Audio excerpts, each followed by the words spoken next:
And in this session, we have invited Mr. Toni Drescher, Head of Technology Management Department, Fraunhofer IPT, to deliver the first keynote speech about Industry 4.0 and beyond. And may I now invite Toni to give the first keynote speech for us. Welcome to the Digital Economy Summit. Thank you to my friends Mohammed, Edmund, and the whole HKPC team for having me. Digitalization and people go hand in hand. Over the last century, we have seen evolving a lot of different technologies, especially in the supply chains, in production and manufacturing. I'd like to look a bit over those last 10 years. Actually, Industry 4.0 was born in 2010, and the architect was introducing it from Germany. So now I'd like to look a bit back what happened. In most of the factories, we are talking about automation, digitalized automation, flexible production. We always see that very nice metaverse world, as you can see that over here, like BMW, who together with NVIDIA, Omniverse, produced a nice ecosystem to make sure that people can interact in engineering, in the supply chain, and they're able to attract new requirements which they can then incorporate in their supply chains. The basic idea behind Industry 4.0 and all the digitalization initiative is creating a flexibility of collaboration and adapting very quickly to anything what is needed outside in the outside world.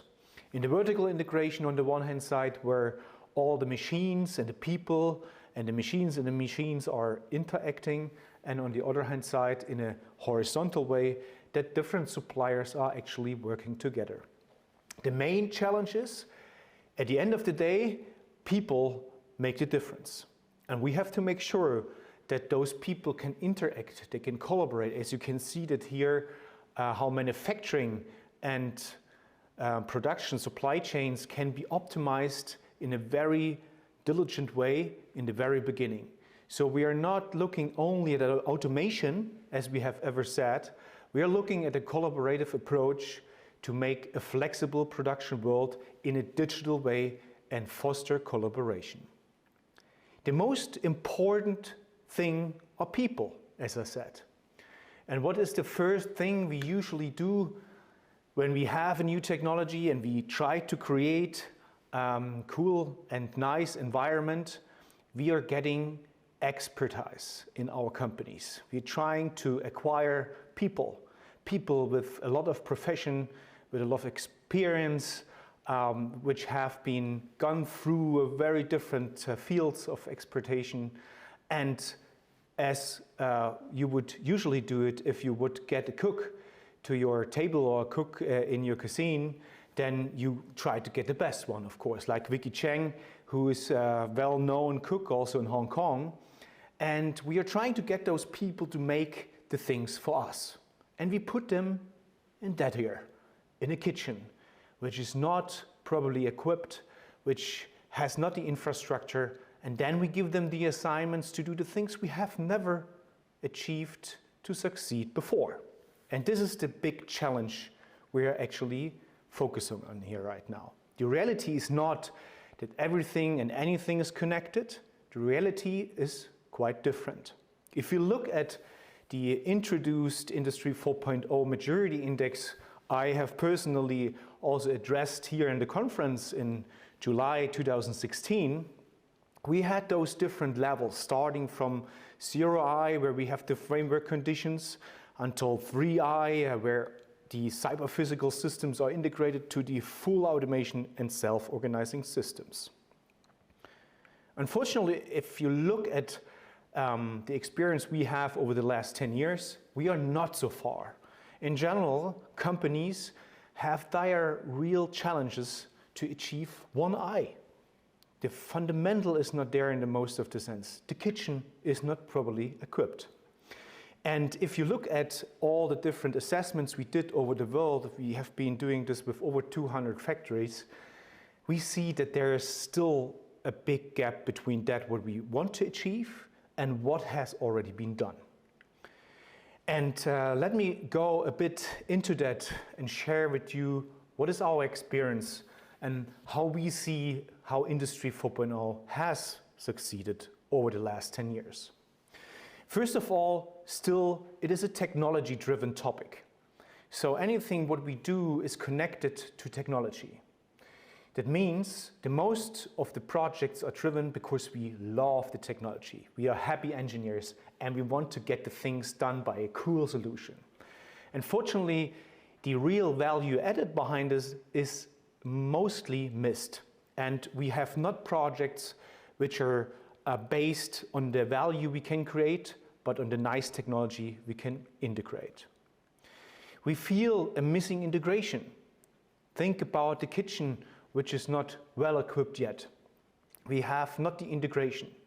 That means we try to identify different use cases in our companies where we could apply it, but we are not connecting them to each other. We do projects, for example, in injection molding, where we try to get cool technologies for artificial intelligence in our injection molding to put anything on the shelf in the logistics later on. So what makes the sense? What is the real value added behind it?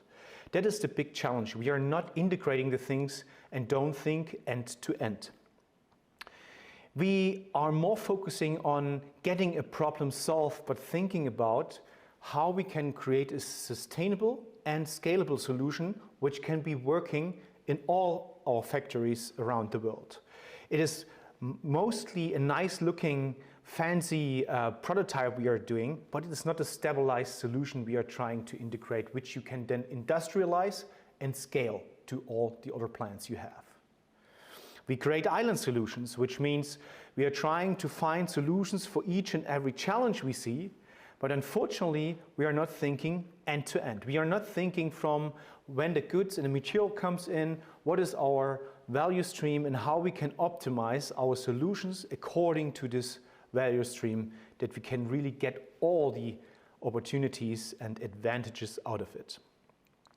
And when we look at our, let's say, first use cases we do, and in most of the cases, we are taking the best application areas we already have. So we take the newest machines we have in our shop floors, we are taking the best people we could have, so we are not quite on a scale where we have an application on a normal field. And that means we always focus on that what is most fancy, what is most attractive, and which has not a majority of the most of the plants, which are mainly those which cover the whole company. And this is where we are with Industry 4.0. We have done a lot, but still there's a lot of things around us which is missing, and we still have not yet a well-equipped kitchen. So we put our people in a kitchen which is not diligently selected and well-equipped and integrated. Nevertheless, world is still going on, right? So we have new technologies coming up. We have a lot of different trends are coming up in the future we have to take care of. New buzzwords like metaverse, digital twin. We already have been talking about this for quite some years, but at the end of the day, new things are coming up and we have to take care on this. And you know, most people already asked after 5 years, where's Industry 5.0 and when it's coming? And I would like to look a bit on those topics, what are currently, at least in our observation, most essential. New technologies, of course, metaverse. So everybody is talking about metaverse these days, basically having actually this in the field from the consumer business, not actually from the industrial business. The basic idea behind this concept is that I'm living in a fully digital world. So it's a 3D representation of my living, of my work, of my everything. So just believe if I would today be with you and you could see me with my avatar, and we could be meeting in a meeting room with your avatars and we would have a conversation. This is basically metaverse. It is the full representation in a digital world where we meet, where we greet, and where we optimize the things. For the industrial application, it's basically very much in line with all the digital twin topics we are talking about today. But it is focusing on a 3D world. I showed you the example of BMW and NVIDIA, which fully integrated a very heavy infrastructure to make the whole company and the people working together. Unfortunately, this is a lot of investment and a lot of effort is needed to have all your assets in your digital infrastructure. So the big thing about industrial metaverse is the collaboration again. We have a different opportunity to come together, to build things, to engineer things before they are even there in a physical world. So we can optimize the things in a collaborative way in the very beginning, and if we have an optimal setup, we can meet again and try to implement it in a physical world, which is great. But the foundation for this, of course, and if we think a bit back on the Industry 4.0 concept, of course, is the digital twin. The digital twin, or some of you might argue right now, is it the digital twin or is it the digital shadow? That are the big things which really make a difference. Here you can see a representation of one of the Bosch factories which have been built in Bleirach in Germany, where they actually applied various different sensors to the machines to make sure that they understand where are usually unscheduled no downs. And with this application, they were able to fully digitalize the manufacturing, all the machines, each and every process step, which made them able to make simulation before even the process were running, to mastermind and forecast where might be unscheduled no downs, and how we can actually prevent those unscheduled downs. And that's exactly what the digital twin is about. The most of the predictive maintenance cases today, I want to bring that to your knowledge, are not working because we have to invest a lot of money and a lot of time in making the models stable. Why? Just remember, if you would look at a normal manufacturing for a tool or whatever machining manufacturing facility, if you want to do predictive maintenance for a tool, for example, you have to crash the tools that you get stable models. Otherwise, you will never understand where is the right point to change my tool. And there's a certain tendency in the predictive maintenance fields that we change tools earlier as before, as we were just looking at planned maintenance and change.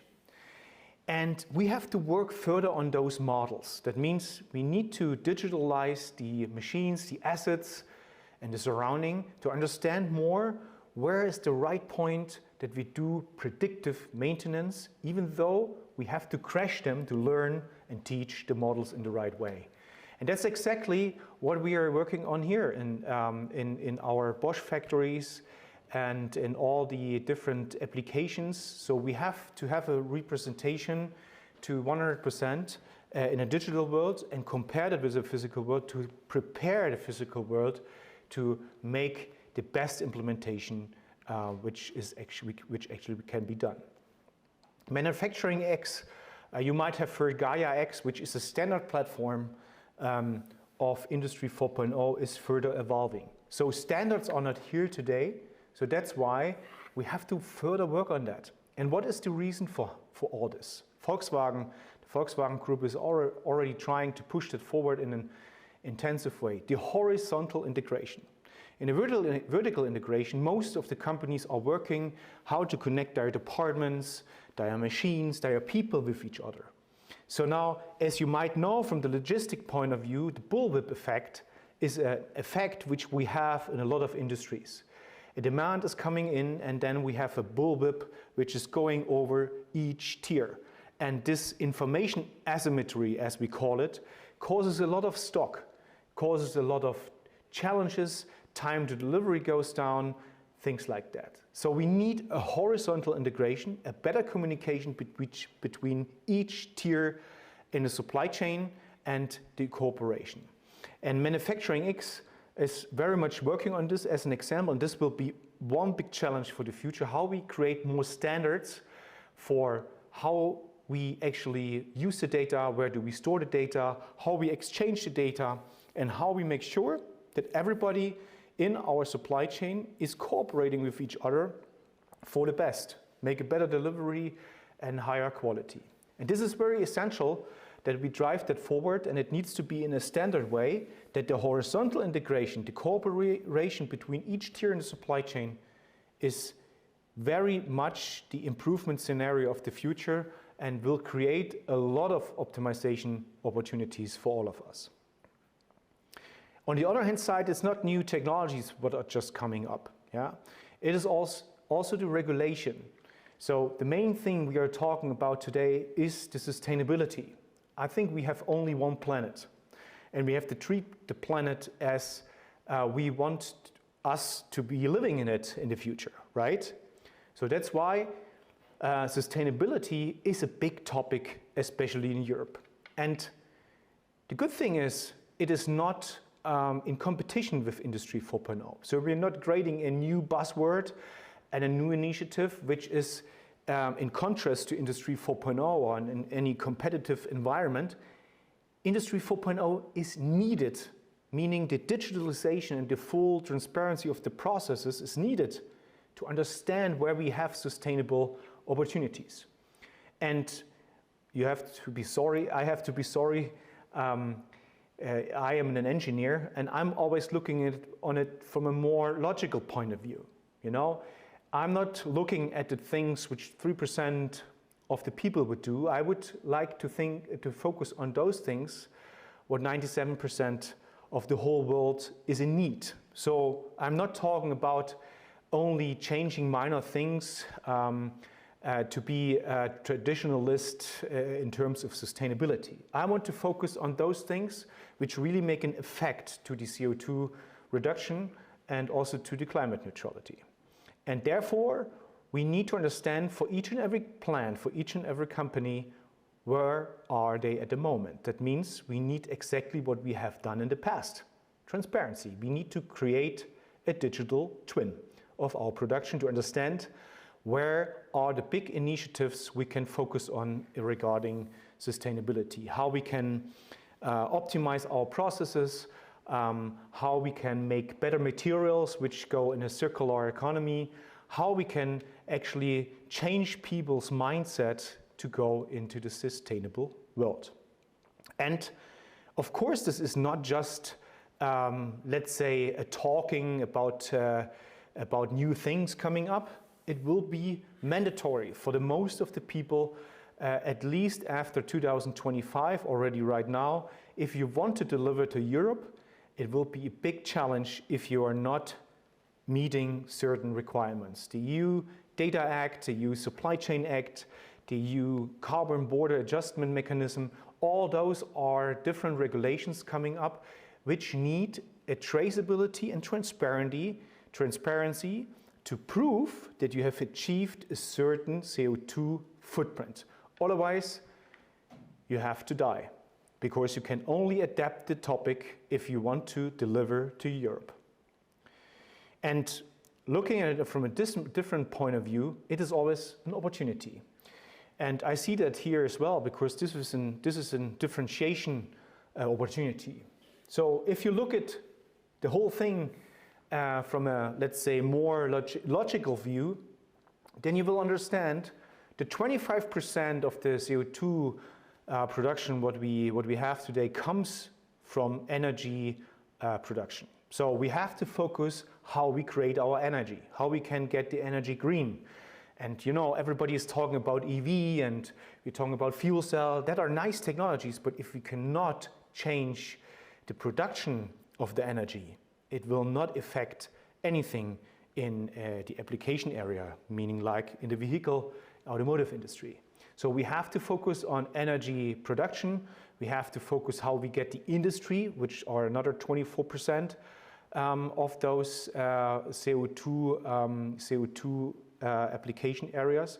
So we have to focus how we actually get the industry better in that area. And this is a great opportunity not just to do the digitalization for your own optimization and leverage that, but having the transparency and also the ability to prove that you have met certain targets in the sustainable world.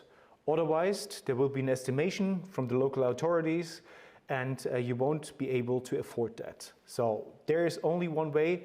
We have to think about that. We have to adapt or die, and it goes hand in hand with the digitalization.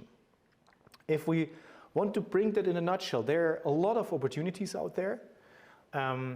We need people to make the difference, as I said, but we cannot put that people in the same kitchen as we already have in mind and we have seen. So that means we have to create an environment where those people can actually act. There are a lot of new technologies coming up. Metaverse, digital twin, things we have to think about, and they're getting further integrated in our companies. But we should never lose the people on the path forward. And that's why I would like to give you along that make a good kitchen to get your good cooks well deserved. So let's work on the infrastructure, that anything is diligent and well equipped, that we have a good integration, that we don't only create pilots which are fancy and maybe not scalable. Let's focus on scalable solutions in Industry 4.0 and not just on prototypes and island solutions. We have been doing this over the last couple of years. We have been working a lot to make this happen, not just for the shown predictive maintenance cases, but also for, especially for more intelligent systems to make people more integrated to the digital and the physical world in very different projects. What you can see here is one of our partners, Tembo Paper. They are producing very different products besides cigarettes, also other products in the packaging industry. And they have initiated together with us a full-scale digitalization initiative.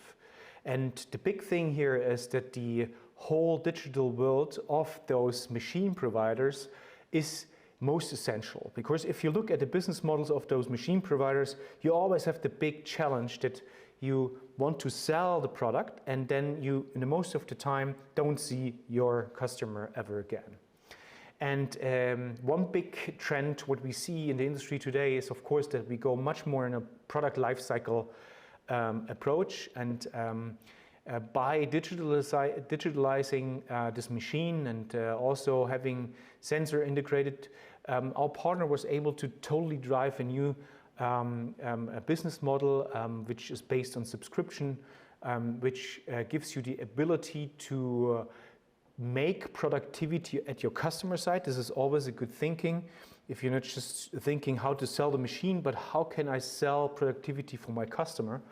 And this is a full digital end-to-end solution, which starts from the input material until the output material. Anything in between is managed by this machine provider. So the digitalization enables you not just only to get transparency, but enables you also to drive a totally new business model with your customer, which might be cash optimized, which might be more integrated to the product lifecycle scenario.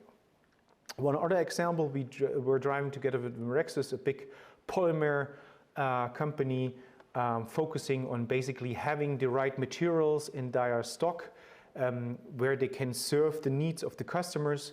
Here we actually established a platform, a trading platform for different polymers, where based on your applications you get a selection for the right polymers, and this is directly connected to the logistics and to the whole supply chain, that delivery is priority number one and can be fully integrated. And this is something which I love very much also about HKPC, you're always driving forward new technologies coming up and then trying to integrate them and showing them around in a physical way. What we did here on different spots, not just in Germany, but also in Turkey and other countries, we were actually implementing demo factories which produce a real product. And this is the essential part. If you just create a demo factory which demonstrates something what nobody would ever see in their own production, it doesn't make so much sense. That's why we always try to produce a certain product, a certain part, where we can prove that the new technologies really make a difference. Here you have a look on our production, which we have actually installed in Istanbul, where we train over 30,000 people in Industry 4.0 application and make the transition to the future, which is very essential to understand. Then most of the people think that the whole Industry 4.0 initiative is just an automation story and to save people. I think it's totally different. So, and this is what we have been taught over the last years, that the Industry 4.0 is mainly making new jobs on a different scale. So we have to make sure that we take along the people in the production to use the new technologies, to get support from them, having assistance systems, having robotic systems, and making them use in the production. And this is also a very essential thing. I mean, you know, the Smart for Smarter initiative, Get Smart Smarter, or Make Smart Smarter initiative, or that people can only make the difference in the production. So keep in mind that we have to focus. Doesn't matter if we talk about metaverse, if we talk about digital twin, we have to focus to showcase the people and teach the people. This is our priority number one, to have a scalable application of those different new technologies. So what I would like to summarize here is make the kitchen great. Yeah, make a good fundament for your cooks. And the cook is not only one person, it's a team of very different fields. So we don't have to be anxious, or we don't have to fear that robots or artificial intelligence and all those things are taking our jobs, because it is always needed to have domain expertise in our projects. And that's why I would like to ask you to discuss and also work how we can create standards, a good kitchen which is well established, which is good connected, that we can put in our teams and make value added. We need a very clear strategy on that. What is our priority? What we want to focus on. Don't do too much at the same time. And of course, we should always look that we don't solve a single problem, but a challenge which can be scaled to other parts of the production. We have been doing this also together with HKPC in our FLAIR, which is our artificial intelligence and robotics lab here in Hong Kong. And we will be very happy together with you to serve, to help that the kitchen, which might not be established as this, which we know, but a kitchen, to make a kitchen where it is worth living and working. Have a great day.